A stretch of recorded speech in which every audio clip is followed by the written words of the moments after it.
I'm tired. Is anybody else tired? Hello and welcome back to the next video in our series sponsored by Deadly Sins Cosmetics as we lead up to Halloween. This is pretty much our halfway point through the 7 deadly sins, and we are keeping things going with Sloth this week. The Prince of Hell associated with Sloth is BELPHEGOR, so we are going to be transforming into them today. To get things started, I'm going to loosely lay down a bald cap, but this isn't a bald cap tutorial, so we're going to be lazy and skip over that. Get it? Because it's Sloth. Bald. Next, to protect my eyebrows, I'm going to put a thin layer of Elmer's washable glue. And while I'm waiting for that glue to dry, I'm going to apply some ear prosthetics by Madhouse Effects on Etsy. Disclaimer! I've used these ears before, so they have paint on them. Theme of the day, we're being lazy. I'm applying light layers of prosthetic adhesive on my ears and inside the appliance. And once the prosthetic adhesive goes clear, we are ready for action. Ear appliances are always kind of tricky when they're these like rubber latex ears and you're doing them on yourself because you have to like origami your ear into it. And like I get that these are elf ears, but do I have baby ears? To maybe help hold these on and fill in some of the gaps, I'm using some Bondo cream and stippling that over the edges of these ears. And to cover our patched edges, I'm just powdering over the Bondo. Okay, so before I jump into the face appliance, I'm actually going to pop in my contacts first, so let's get those in. So to create the face of BELPHEGOR, I'm going to be using this prosthetic appliance by Infected Effects. I've been dying to use these for so long, and now I finally have a good reason. So to start this face application, I'm going to first apply Prosade adhesive to the center of my face. You've heard me say this before, but it's going to act as an anchor for the rest of the face. Apply the glue in light layers and wait for it to go clear.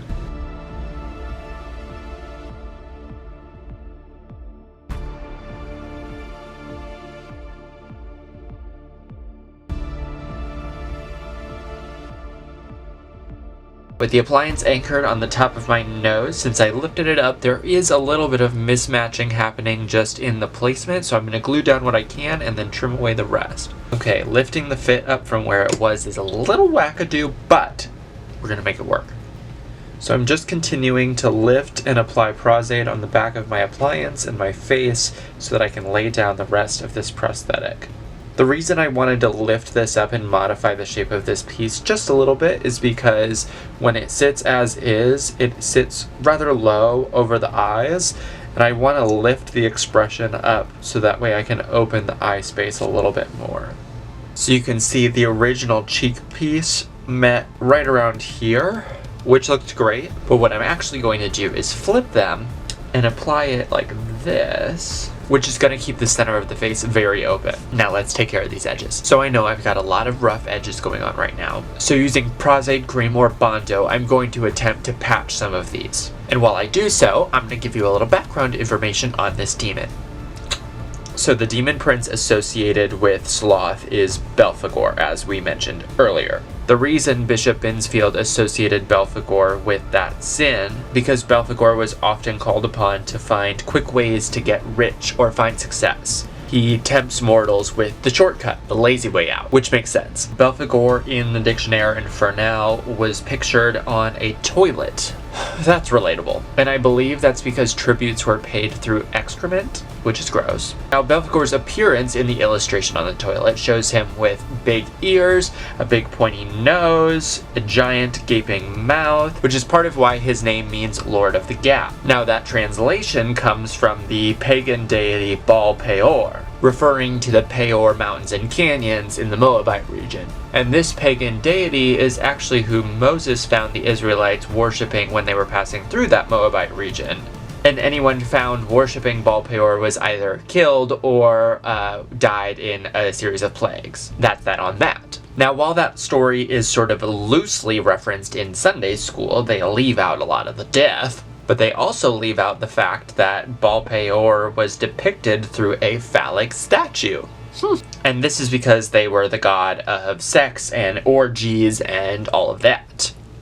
And there is some crossover regionally with the deity Priapus, who is also a phallic deity. So as the historic Baal-peor evolved into the BELPHEGOR that we know today, I think part of it might be associated with Sloth because of like idle hands and all that. But BELPHEGOR is said to appear in sort of two different forms, either his demonic monstrous form or that of a beautiful naked woman. And while I'm definitely not a beautiful naked woman today, I wanted to sort of combine different physical references to create my own BELPHEGOR appearance. And instead of having two long horns on the side, I'm going to have one centralized horn as a sort of like phallic reference. Alright, so while some of this Bondo is finishing drying, I still have one more prosthetic appliance to put on. This is a horn hole from Tinsley Transfers, which are available in a lot of makeup and costume stores, and they're fabulous. I got this one ready, and I'm going to peel off this plastic layer and carefully put this here. And now we are going to soak the water slide transfer paper with water, and our prosthetic will be set down. Really get it wet. No, you have to peel it off. Okay, and you can see some of these edges didn't quite lay down, so I'm just taking a little bit of isopropyl alcohol, and I'm going to dissolve these edges into my foam latex appliance that is already laid down. Okay, we're in business. And now I'm going to powder all of the edges. Okay, there's a few areas that I'm going to touch up real quick, and then I'm going to seal everything with Pros-Aide so that I can start painting. Let's get into the color. Ooh. So I based myself out in a dark blue body paint, and now we can actually start on the paint job. I want this demon to be sort of a pale blue color, so I'm going to layer up white and gray body paint on top of this, and maybe even fleck on some light blue body paint. We'll see.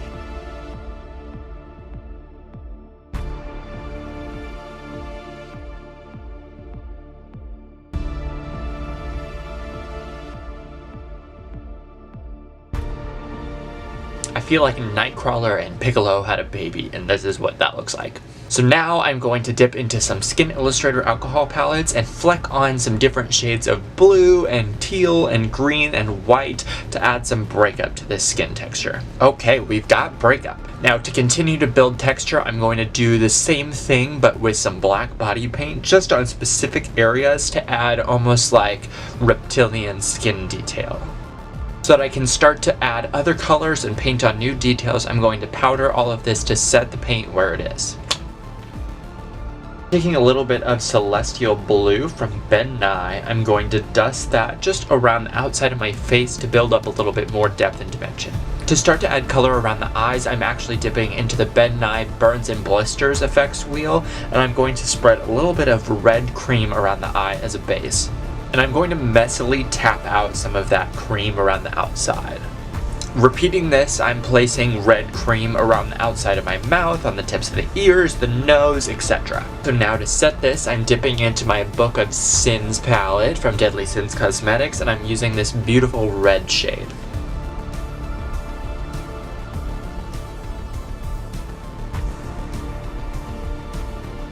And because of this nose and everything else going on, I'm going to pause for a second. It's starting to look really clowny, and I need to correct that in the nose because otherwise it's going to bother me. So just taking a little bit of body paint, I'm going to go ahead and kind of split this nose.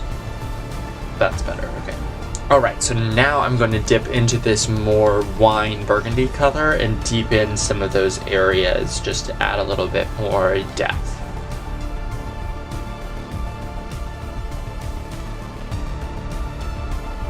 And part of the reason why I'm sort of widening the shape of my mouth is because I didn't want to use a wider mouth prosthetic or like any sort of scars or anything like that to create this gap mouth illusion. But I am going to just sort of like extend the shapes of that so it feels like BELPHEGOR's mouth is wider. And then let's take a little bit of that red shade again. I just want to kind of like irritate the areas where the horns are going to be.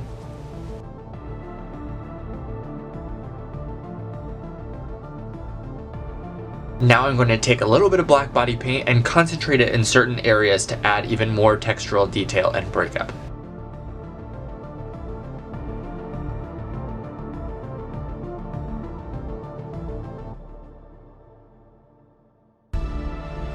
Now going in with some red body paint by Wolf FX, I'm going to paint the horns. Now let's do that for all of them. Taking black body paint, I'm just going to paint the tips of each of the horns to add a little bit more depth and dimension. Now before I add my final horn, BELPHEGOR has some like creepy, weird, stringy hair and this beard that he's rocking in the Dictionnaire Infernal. So I want to add a little bit of hair. So I've tacked down just a little bit of adhesive and I'm going to start adding some stringy, gross hair.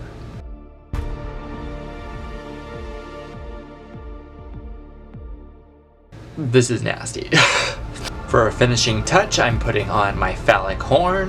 And with just a few last minute touches I'll take care of off camera, we're all set.